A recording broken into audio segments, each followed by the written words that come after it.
პილატე შედის და ქრისტეს ეკითხება, ვინ ხარ შენ?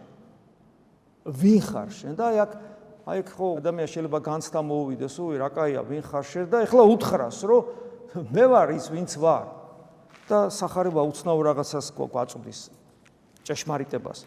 ხოლო იესო სიტყვა არა მიუგო მას.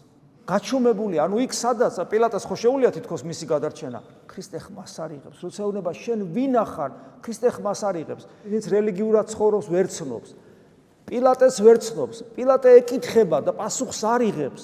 ანუ დუმს ქრისტე. ისინი ითხოვენ სასწაული მოგვიხდინე. რელიგიური ადამიანები.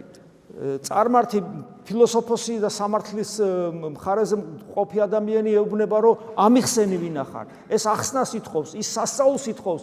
არც სასწაულს უხდენს უფალ და არც ლოგიკურად უხსნის. დუმს, არაფერს იქმს. თითქოს არაფერს აკეთებს იმისათვის, რომ ადამიანებს დაანახოს, რომ ვინ არის.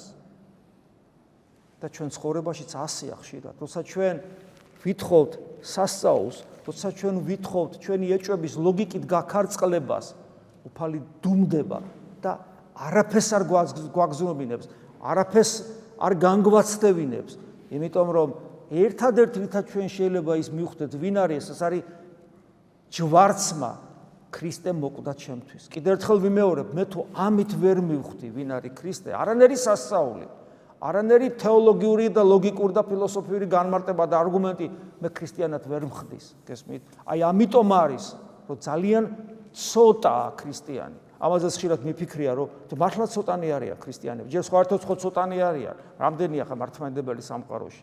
მე ამ მართლმადიდებლებს შორის რამდენი ცდილობს იყოს გულმხურვალე და მე ამ გულმხურვალებში რამდენია ნამდვილი და რამდენია ფანატიკოსი კიდე. ძალიან ცოტანი არიან ქრისტიანები და ამ ცოტაში ჩვენ ვართ თუ არა, ვის შეუძლია ეს თქვას?